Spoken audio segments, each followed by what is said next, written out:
Morning everyone, welcome back to my channel with a brand new vlog. আর আমি সকাল সকাল এত তাড়াতাড়ি উঠে গেছি কারণ এই যে দেখুন ভাই রেডি হয়ে গেছে, স্কুলে যাবে। কিন্তু স্কুলের গাড়ির আঙ্কেল বলেছে যে আজকে ধর্মনগরে আজকে জলে জল, স্কুল যেতে পারবে না। তাই ও খুব খুশি, আর স্পেশাল খুশি হচ্ছে আর আজকে ওর বার্থডে। হ্যাপি বার্থডে ভাই, সুন্দর করে বল, এদিকে আয় সামনে। হ্যাপি বার্থডে ভাই। Thank you. থ্যাংক ইউটা এরকম করে বলতে হয় নাকি? আর আজ যেহেতু স্কুলে যাইনি তাই সকাল সকাল ঘুম থেকে আমিও তো তাড়াতাড়ি উঠে গেছি, আর উঠতে ওকে পড়তে বসিয়েছি যে তাড়াতাড়ি পর, রাত্রে বার্থডের জন্য পড়তে পারবি না।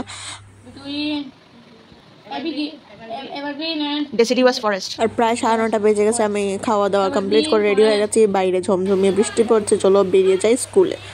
প্রচন্ড পরিমাণ বৃষ্টি দিচ্ছে, কালকে রাত থেকে একদম ঝমঝমিয়ে বৃষ্টি দিচ্ছে। এখন তো আমার স্কুলের টাইম হয়ে গেছে, স্কুল তো যেতেই হবে। স্কুল আজকে বন্ধ দেয়নি, ভাইয়েদের তো স্কুল বন্ধ দিয়েছে। তো মেশো আসছে পেছন থেকে, আমি বাইকে যাবো। মেশো তো রেনকোট আছে, কিন্তু আমি তো ছাতা নিয়েই বসতে হবে হয়তো। বাস স্টাফ মানে একদম ভালো লাগছে না, বৃষ্টি আজকে সারা দিন ধরে বৃষ্টি দিচ্ছে, পুরো ভিজে যাবো আমি। মোবাইলগুলো ব্যাগে ঢুকিয়ে নিই, আজকে আমি পার্সও নিই, সব ব্যাগে ঢুকিয়ে দিচ্ছি প্লাস্টিকের ভিতরে। তো স্কুলে গিয়ে তোমাদের সঙ্গে দেখা হচ্ছে। প্রায় 11টা 11:30 মতো বাজে, আর দেখুন এখনও বৃষ্টি কনস্ট্যান্ট পড়ছেই। আর আমাদের স্কুলে আছে রাখি বন্ধন উৎসব, তার জন্য আজকে একজন স্টুডেন্ট আসেনি ঠিক আছে, কিন্তু আমরা টিচার্সরা বসে রাখির প্রিপারেশন করছিলাম। এখানে প্রিন্সিপাল ম্যাম বসে, বাকি আমরা যারা কলিগা ছিলাম সবাই বসে এখানে রাখি টাকি বানানো কমপ্লিট করে তারপর বাড়িতে ফিরে যাবো একটু পর। বৃষ্টি স্নাত অবস্থায় ফিরছি এখন বাড়িতে, সঙ্গে ছাপা এখানে। আর ঘরে গিয়ে দেখা হচ্ছে। হোপস আজকে আমার আর্ট স্কুল হবে না, কারণ এত বৃষ্টির মধ্যে হয়তো আর্ট স্কুল বন্ধ দিতে পারে। তো দেখি কি হয়।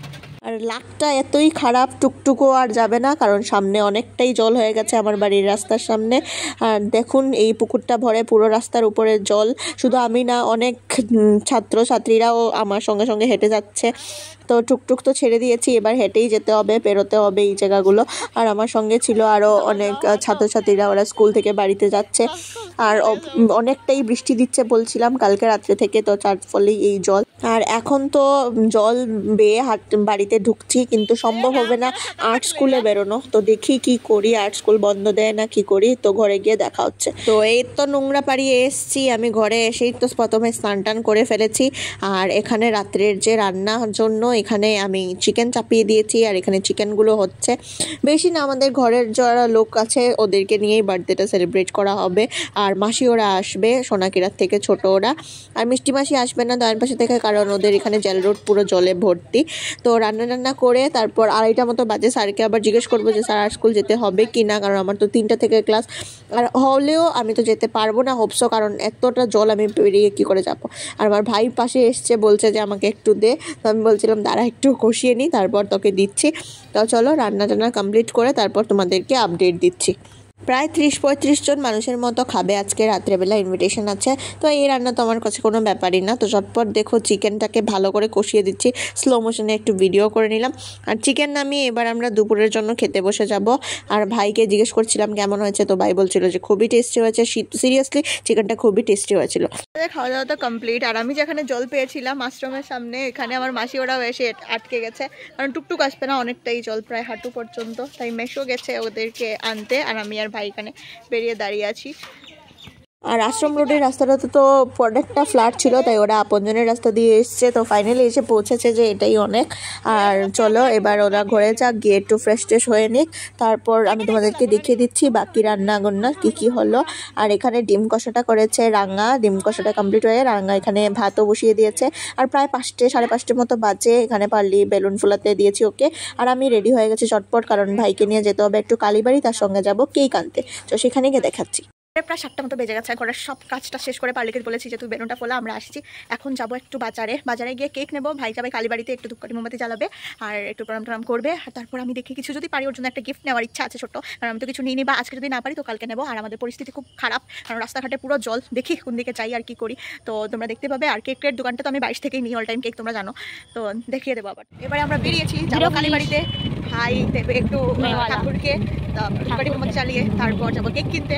আর আমি ভাই আর কিছু বেরিয়ে পড়েছিলাম, তো গিয়ে তোমাদের সঙ্গে দেখা করছি। কালীবাড়ির তো কনস্ট্রাকশন চলছে, তো আমি এখানেই দাঁড়িয়ে আছি। ওরা গেছে, ওদের ভোগ ছিল সেটা নেবে।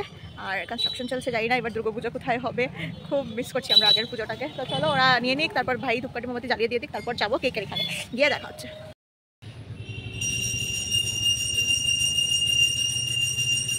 আর কালীবাড়ির কাজ সম্পন্ন করে এবার আমরা বাজারের ভেতর দিয়ে যাব একটু, কারণ 99-এ দেখি ভাইয়ের জন্য একটা কিছু কিনতে। অ্যাকচুয়ালি 99-এ ভাই বলছিল যে একটা টেবিল নাকি আছে পড়ার টেবিল, তো তার জন্য আমরা যাচ্ছিলাম 99 স্টোরে গিয়ে দেখি ভাইয়ের জন্য পড়ার টেবিল পাই কি না। একটু বড় সাইজের টেবিল লাগবে, কারণ আমার তরফ থেকে আমি গিফট ভাবছি ওকে পড়ার টেবিলই দেবো। আর এখানে অনেক কিছু খেলনাবাটি জিনিস আছে, ওর তো যা দেখছে ও তারই ভালো লেগে যাচ্ছে ওর, কিন্তু আমার এতটা কিছু ভালো লাগছে না। আর কারণ আমরা দেখছিলাম সেটার জন্যই, আর ও বলছে যে এটা লাগে ওইটা লাগে, কিন্তু অ্যাকচুয়ালি ও তো বাচ্চা মানুষ, কিন্তু যেটা দরকার সেটাই কিনতে হবে। তো চলো বেরিয়ে যাই। ভেরি আনফরচুনেট আমরা টেবিল পাইনি। টেবিল একটা ছিল যেটা অনেক ছোট, না রে ভাই কত বড় হবে সেটা সাইজে? হ্যাঁ মাত্র এত বড় হবে, খুব ছোট সাইজে। তো এটা কিনে আমাদের লাভ নেই, ও কারণ ও পড়বে বসে, সেরকম টেবিল একটা আমার চাই যেটা আমি ওকে গিফট দেবো। তো এরকম কিছু খুঁজতে পাইনি এবারে। হ্যাঁ ওইটাই ভালো। তো আমরা দেখি অনলাইনে একটা ট্রাই করছিলাম, তো সেটা দেখি হয়তো সেটাই এনে নিতে পারি। এবারে যাচ্ছি আমরা কেকের দোকানে। আর আমি তো অল টাইম আমার বার্থডে, সবার বার্থডে, যারই বার্থডে বলুক, আমাকে যেই বলে না কেন আমি সবসময় বাইটস থেকেই কেক নিই। তো চলো তোমাদেরকে দেখিয়ে দিচ্ছি, এটা হচ্ছে বাইটস। আর দেখি আমাদের কেক টেক রেডি আছে নাকি। আর ভাই দেখছে কি খাওয়া যায়, তো চলো দেখিয়ে দিচ্ছি কেকটা। আর যেটা অর্ডার দিয়েছিলাম আমরা, এইটা ছিল কেক 2 লেয়ারের, একটা 1 কিলোর একটা কেক, হ্যাপি বার্থডে চন্দ্রদীপ্ত। কিন্তু খুব সুন্দর বানিয়েছিল কেকটা, আমরা যেরকম ডিজাইনে দেখেছিলাম ঠিক সেমনই বানিয়েছিল কেকটা দাদাটা। আর এখানে ভাইয়ের নাম টাম লিখে দিচ্ছে। আর এবারে আমরা পেমেন্ট করে তো চলো বাড়িতে গিয়ে তারপর তোমাদের সঙ্গে আবার দেখা হচ্ছে। বাও, আর বাড়িতে এসে দেখি যে সব কিছু ডেকোরেশন হয়ে গেছে, আর বাচ্চা পার্টি পুরো জমজমাট। আর এবারে স্টার্ট হবে বার্থডে সেলিব্রেশন। আর আমরা তো একটা কেক এনেছি, আর পাশের কেকটা ওর মিষ্টি দাদা তো দিল্লিতে থাকে, তো ও একটা অর্ডার দিয়ে পাঠিয়ে দিয়েছে কেক। তো লেটস স্টার্ট বার্থডে সেলিব্রেশন।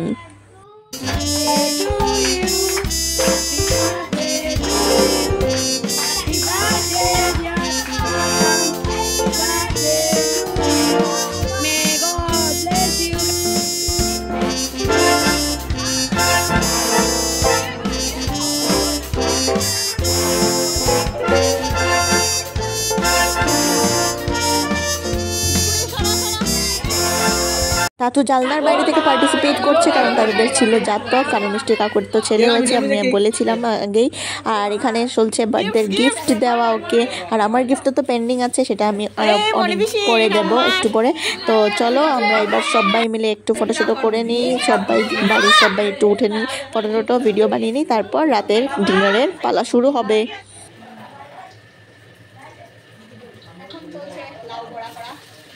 এখন বলতে 3 নম্বর ব্যাচ, বাকি সবার হয়ে গেছে। আরেকটা করছি, আরেকটা দিচ্ছি, সবকিছু চলছে রান্না বাড়া, ব্যাচ শেয়ার পর ব্যাচ চলছে। ও আমাকে হেল্প করছে রান্নার, এখানে কম্পেরিয়ান। আমি শ্রী ভজহরি মান্না ইস্তাম্বুল গিয়ে জাপান কাবুল গিয়ে। আমি বাড়ি থেকেই শিখেছি রান্না, কোথাও থেকে শিখেছি। ও খুব ভালো রাঁধুনি, খুব ভালো রান্না করতে পারে। প্লাস কিন্তু সবচেয়ে বেশি প্লাস পয়েন্ট হচ্ছে ও খুব ভালো মেকআপ আর্টিস্ট, খুব সুন্দর কি বলে সাজায়, মানে অবভিয়াসলি নম্বরটা ঠিক আছে, নম্বরটা একদমই নয় না, রান্না করতে শিখে যাবে, রান্না করতে শিখে যায়। আর ও হচ্ছে খুব ভালো মেকআপ আর্টিস্ট, কিন্তু খুব ভালো মেকআপ করে ও। অবশ্যই আমি কোনোদিন ওর কাছে সাজবো, সেটা অবভিয়াসলি ফিডব্যাকটা তোমাদেরকে জানাবো, তোমরা দেখতেই পাবে। দেখি কোনদিন ও আমাকে ফ্রিতে সাজায়, দেখি, আমি সেটার জন্যই ওয়েট করছি। আর খাওয়ার জায়গাটাও তোমাদেরকে দেখিয়ে দিচ্ছি, এটা চলছে আমাদের 3 নম্বর ব্যাচ। আর ভাইয়েরা একটু পরে পরে আসছে, এসে এক পিস কেক করে খাচ্ছে, আর খেয়ে আবার টুক করে চলে যাচ্ছে। अब मुंह में दो और बोलो खाओ, कैसा है केक? टेस्टी है या नहीं? अच्छा बनाया ना? প্রায় রাত্র 10:30 বসে গেছি আমরা খেতে। ফার্স্টে কেক, সাদা ভাত, লাউ বড়া, আর এখানে বেবি দিদি আর ওরা সবাই খেয়ে নিয়েছে, আর বসে হাসাহাসি করছে, সবাই গল্প করে খাচ্ছে। আর তারপর এবারে কেকে চলে আসলো পাতের ডাল, লেবু, পাতলা করে মুসুরির ডাল বানিয়েছে পেঁয়াজ সম্বাস দিয়ে, যেটা আমার খুবই প্রিয়। তো একে খেয়ে নিই। তারপর ছিল ডিম কষাটা রাঙা বানিয়েছে, যেটা খুবই স্বাদ হয়েছিল খেতে। সত্যি আমার এখনও ডিমটা, আমি তো পরের দিন 2-3 দিন ধরেই খেয়েছি। আর ভাই এখানে ঘুমের নামই নেই, কিন্তু দেখো চোখটা ঘুমে টনটন করছে। আর এবারে ছোটো আমাদেরকে সার্ভ করছে, আর গ্লাস পাতে ছিল মাংস, আর মাংসটা দিয়ে ভালো করে, চিকেন ছিল আজকে, চিকেন দিয়ে ভালো করে মেখে চটকে খেয়ে নিয়ে, আর পায়েসটা দেখিয়ে দিচ্ছি কিন্তু পায়েসটা আমরা কেউই খাইনি, তো রাত্রে অনেকটাই হয়ে গেছিলো। আর এবারে হাড্ডি গুড্ডি সব চাবিয়ে, আর এই দেখো এখানে পাল্লি আর রাঙ্গা এখানে হাড্ডি গুড্ডি চাবাচ্ছে। তো চলো আমাদের খাওয়া দাওয়া কমপ্লিট, আর বিছানায় উঠে সবার সঙ্গে আবার দেখা হচ্ছে। এখন রাত্র 12:30 কি 1:45 মতো বাজে, আর আমাদের এখানে নিচে ঢালাই বিছানা হয়েছে, সবাই ওইখানেই শুয়ে আছে।